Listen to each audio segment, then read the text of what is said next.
lost their lives to gun violence. This is the 21st time that the Virginia Center for Public Safety has held a vigil in this location. I'm very pleased to see the turnout today, which in the few years that I've been doing this is by far the best turnout, and I really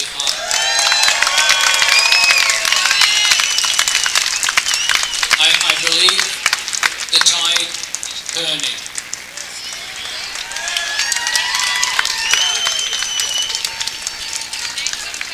My name is Andy Goddard, and I'm the president of the Virginia Center for Public Safety. Again, I'd like to thank you for coming. I'd like to especially give some special thanks to all the people who work behind the scenes. It took a lot of people, even though it's a fairly simple event, it took a lot of people, a lot of time and a lot of effort, all on their own time to get this to happen today. And of course, you're giving your time. So a special thanks to those. Amongst you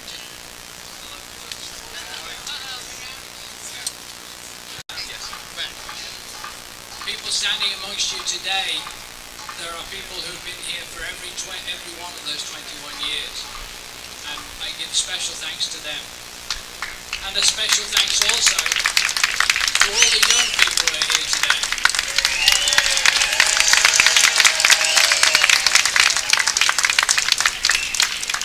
It's the young people that are here today who are going to have to make the changes that us older generations have been unable to make.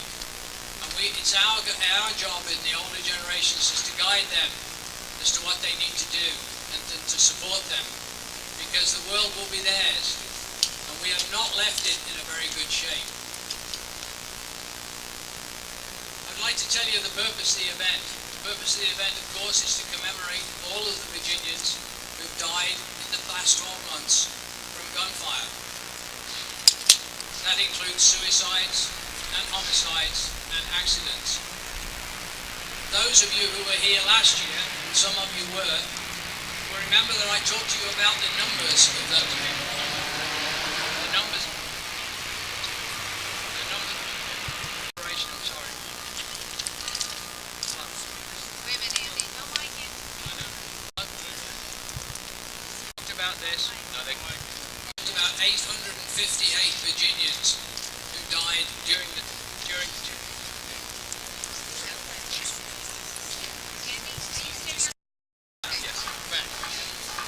people standing amongst you today, there are people who've been here for every one of those 21 years, and I give special thanks to them. And a special thanks also to all the young people who are here today.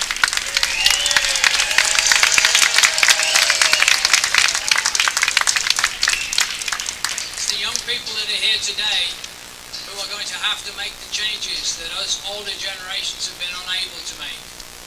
It's our job in the older generations is to guide them as to what they need to do and to support them, because the world will be theirs, and we have not left it in a very good shape. I'd like to tell you the purpose of the event. The purpose of the event, of course, is to commemorate all of the Virginians who've died in the past 12 months from gunfire. That includes suicides and homicides and accidents. Those of you who were here last year, and some of you will remember that I talked to you about the numbers of those people. The numbers. I'm sorry. Wait a minute, Andy. Don't like it. I know. Talked about this. No, they talked about 858 Virginians who died during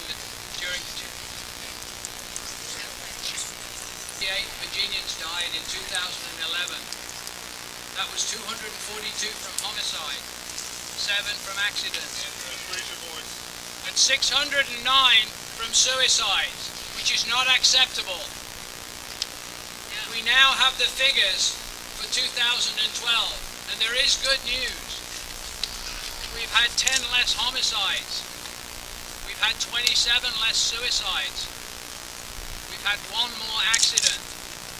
So we're looking at the 2012 total of Virginians killed by gunfire which is still totally unacceptable. Yes. The suicide number is still the largest.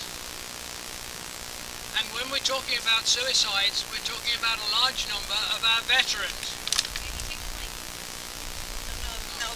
We're talking about a large number of veterans. Veterans, when I think of veterans, I think of older people. But we're talking about people who've come back from the war in their early 20s and are killing themselves at an enormous rate. Sorry about the sound thing. This is okay. Well, without sound, we kind of messed up. Come as close as you can get.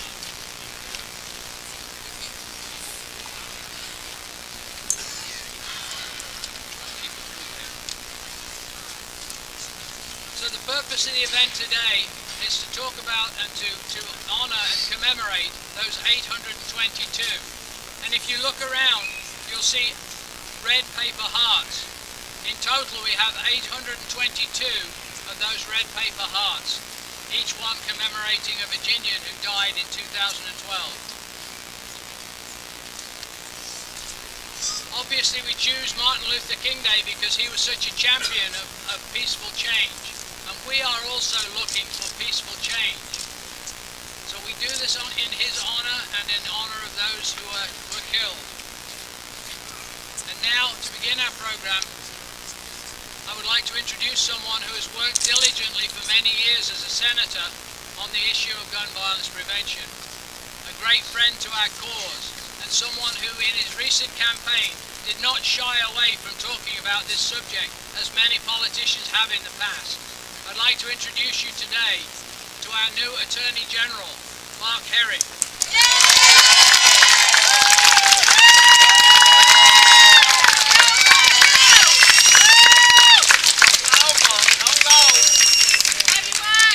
Good afternoon, everyone, and thank you for allowing me to be here with you this afternoon.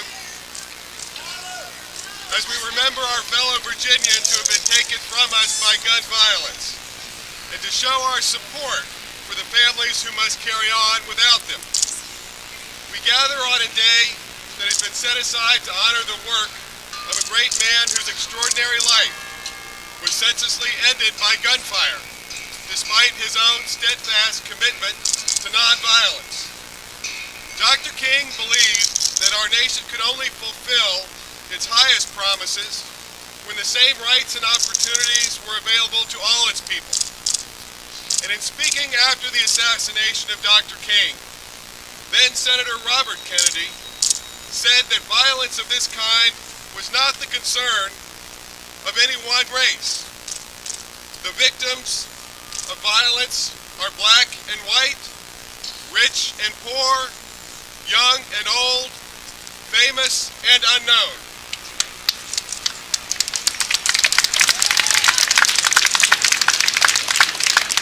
They are, most important of all, human beings whom other human beings loved and needed. Too many gathered here today are missing people they loved and needed. Too many others across Virginia have known the pain brought on by gun violence. And too many have loved ones taken from them, especially young people, with lives of endless possibility still ahead of them. Although there may be disagreement about how best to accomplish this goal, I know that every Virginian, regardless of where they live or what political party they align with, wants to put an end to gun violence.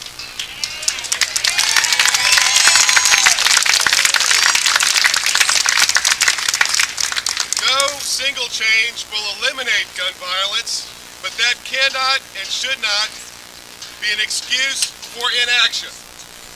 There are simple things that we can do to make our communities safer from gun violence. Common sense measures that enjoy support from a broad spectrum politically and across all demographics. Robust background checks. Closing the gun show loophole.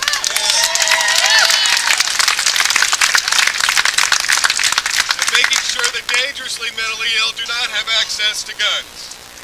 And in that regard, we also know that mental health will play an important role in reducing gun violence, and I'm encouraged to seeing a commitment from the legislature to take a fresh look at changes that are needed in our mental health system.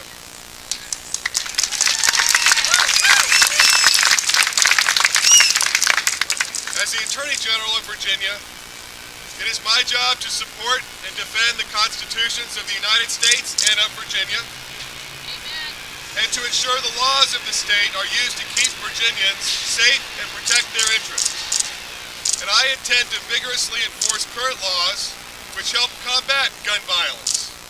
And where appropriate, I will advocate for measures which I believe promote public safety without infringing on constitutional rights.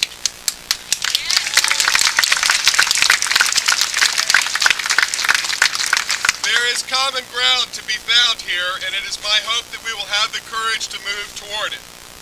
I want to thank you again for inviting me to join you today.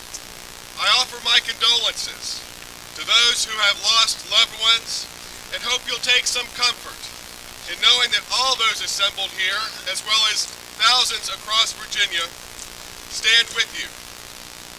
I look forward to working together. Thank you again for inviting me, and thank you for your advocacy.